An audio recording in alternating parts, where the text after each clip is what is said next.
En cuanto al Papa específicamente, que mientras hablábamos uno pensaba, ¿no? Justo con tantos países, con tantos que han tenido la oportunidad de ser Papa, hoy tenemos un Papa argentino. Esto es un tema que se habla y ya está gastado por decirlo de alguna manera, pero también nos pasa a los argentinos hoy por hoy. Uno leyendo un poco la vidriera donde hoy lee todo, que son las redes sociales, realmente hoy la gente, entre comillas, expresa su pensamiento por ahí. Tenemos también algo que pasa muy particular, es que tenemos amor y odio para con él. Hasta mismo de gente de la misma iglesia, ¿no? ¿Qué es lo que lee usted sobre lo que pasa con él? Que bueno, él hoy crea amores y odios. Yo creo que por ahí hoy que tenemos esta oportunidad de tener un Papa que es argentino, que creo que tiene mucho que ver con Jesús o con lo que representaba Jesús y lo que representa, qué es lo que lee, qué es lo que le pasa al argentino, que igual el argentino de por sí es inconformista, pero qué es lo que lee con aquellos que dentro de la misma iglesia lo critican a nuestro Papa. Bueno, me parece que es algo bastante natural. Yo pensaba cuando venías formulando la pregunta, trataba de hacer memoria de lo que fue la alegría del momento, ¿no? Y la fiesta que fue para el país esa elección, ¿no? Incluso me acuerdo que había imágenes de 11 donde había una comunidad judía muy grande y la comunidad judía se alegraba, ¿no? por esta elección. Claro, nosotros, una de las características también bastante argentina es la falta de memoria, ¿no? Nosotros somos capaces de experimentar eso y después olvidarnos y demonizar el Papa. Pero creo que también es exactamente lo mismo que lo que pasó con Jesús, ¿no? O sea, Jesús en una semana, un domingo, la gente en Jerusalén lo recibía con palmas y la semana siguiente gritaba crucifíquenlo. O sea, no creo que sea una novedad, ¿no? Y creo que una de las cosas también que tienen, ¿no? Así en común, ¿no? El Papa Francisco con Jesús es que filtran poco, ¿no? O sea, Jesús decía cosas sin filtro, ¿no? Y no es que miraba mucho a quién le estaba dando y daba casi sin filtro, entonces se generaba muchos enemigos, ¿no? Y el Papa Francisco también, ¿no? Yo creo que filtra poco. Nosotros no estamos acostumbrados a una figura de sumo pontífice que filtre poco. Por lo general, lo que veníamos viendo es que como son personalidades referentes muy importantes internacionales, son personas que naturalmente filtran mucho y cuidan mucho su imagen. Creo que el Papa Francisco, aunque cuide su imagen, no filtra tanto. Y eso genera muchos amigos y muchos enemigos, ¿no? Creo que es un proceso natural. Me parece que esperar algo distinto es una ilusión, ¿no? Una fantasía, ¿no? Sería algo inhumano, ¿no?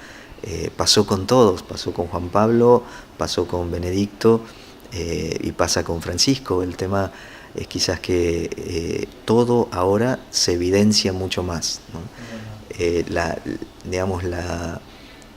La prensa también, ¿no? Es como que multiplica mucho más los gestos de Francisco y entonces puede generar reacciones mucho más visibles. Por ahí Benedicto, que era el último pontificado, no tenía tanta prensa, ¿no? No generaba tanto entusiasmo para la prensa, entonces pasaban desapercibidas mucho más cosas y todo parecía más calmado, ¿no? Sí, la prensa también, hoy está la visión o el foco está en él continuamente, que esto también es un beneficio, digamos, para un papa y para la iglesia en sí. Por otro lado, ¿qué opina desde su punto de vista? Bueno, en verdad uno lo sabe, pero está bueno que lo comunique. Hemos visto estos últimos tiempos la apertura hacia otras religiones, la apertura y el acercamiento hacia otros pensamientos, hacia otras estructuras religiosas en cuanto a la Iglesia Católica, que creo que es, y lo que veníamos hablando fuera de aire, algo positivo, en el sentido que tenemos que buscar una frase que se nos ha pegado y está bueno, lo que nos une y no lo que nos separa. ¿Cuál es su opinión en base a eso? Bueno, hemos conversado también en distintos momentos ahora de un monje, ¿no?, que está escribiendo cosas muy lindas, y que él habla de que estamos en un tiempo, no lo dice él, lo dicen todos los sociólogos o antropólogos que están mirando un poquito este tiempo y dicen, bueno, estamos en un cambio de época, ¿no?, muy profundo. Y para este cambio de época tan profundo se requiere una experiencia espiritual muy distinta, ¿no? Bueno, este monje dice que estamos en un tiempo post-religional, ¿no? O sea, un tiempo que está después de la religión.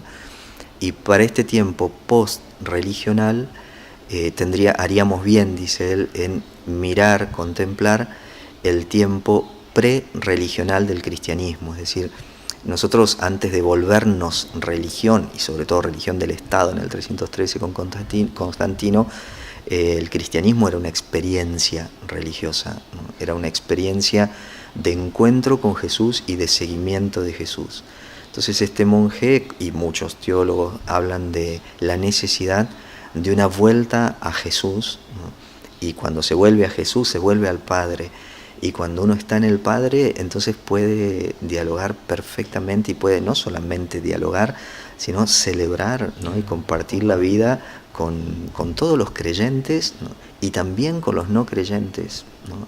Porque no hay una actitud así apologética de defensa de nada, que por ahí sí genera la experiencia más religiosa, entre comillas, del cristianismo, ¿no? O sea, cuando uno tiene una experiencia del cristianismo más como religión que como forma de vida, y entonces, claro, naturalmente lo doctrinal se vuelve un fuerte a defender, ¿no? Cuando uno reconoce que el cristianismo es una forma de vida, donde lo doctrinal nos ayuda a profundizar esa forma de vida, entonces en el centro está el encuentro con Jesús, el encuentro con el Padre, y no la defensa de lo doctrinal, ¿no? Que creo que, bueno, eso también el Papa Francisco lo ha explicitado mucho en Evangelium Gaudium, ¿no? Cuando dicen, mire, acá somos una tienda de campaña donde tenemos que recibir a todos los heridos, ¿no?, de guerra, y muchos heridos que nosotros mismos hemos provocado. Tenemos que encontrarnos, y después, una vez que estemos ahí, podremos ir viendo otras cosas, pero no poner como primera instancia de encuentro el diálogo sobre lo doctrinal, porque ahí sí creo que es entrar a pelear, digamos, y a discutir, ¿no? Bueno, hay gente del otro lado mirándonos, y por ahí gente que se ha alejado de la fe, de gente que se ha alejado de la iglesia por diferentes cuestiones, y gente que se ha alejado porque se quiso alejar nada más, por ahí no le pasó nada y se alejó nada más porque está cómodo donde está, y bueno, pero seguramente necesita de alguna palabra que lo lleve y lo acerque a Jesús, a Dios, a la iglesia. ¿Cuál es ese mensaje para aquel que está necesitando y para aquel que no está necesitando de la palabra para volverse a acercar?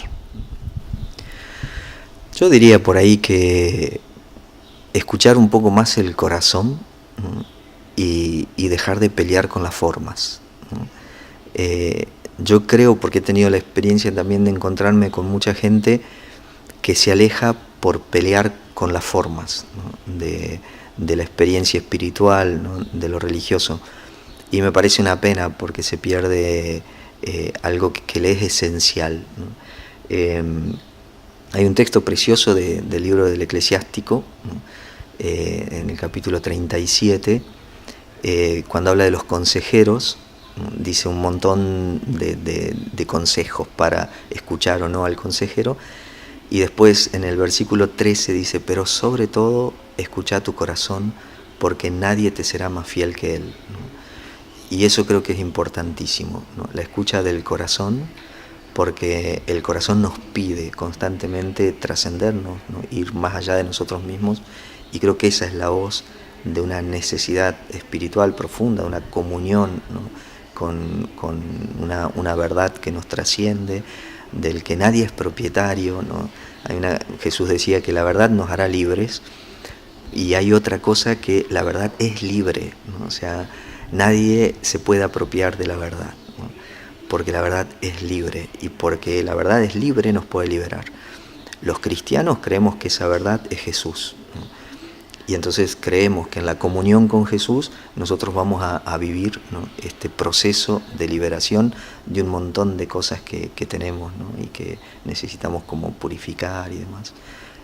Así yo, digamos, si hay algo de lo que María Portavoz, que no es un consejo personal, es eso, ¿no? De escuchar el corazón, porque nadie nos va a ser más fiel que Él.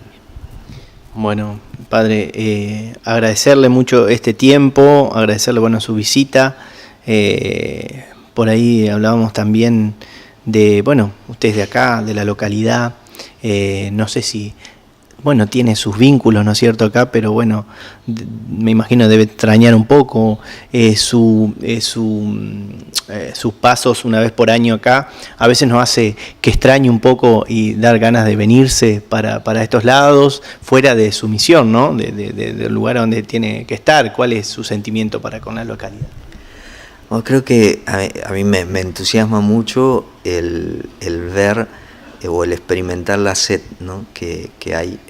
Bueno, lo que vimos anoche, nos juntamos así algunos matrimonios a charlar sobre una de las últimas exhortaciones del Papa Francisco, y eso sí me genera, ¿no?, como ver mucha posibilidad, ¿no?, y escucharlos también, escuchar así, tener un feedback de qué es lo que se va percibiendo y viviendo como comunidad. Me parece que hay muchísimo para caminar, para hacer, y eso naturalmente entusiasma, y uno dice, no estaría mal, estaría lindo poder acompañar ese proceso, ¿no?, hacerlo juntos. Me parece que eso es muy lindo. Creo que anoche se decía, ¿no?, hay muchas cosas que se están dando, que se están viviendo y que son muy positivas y que hay que rescatar y que agradecer, y desde eso que se está viviendo hay muchísimo por hacer, ¿no? Sí.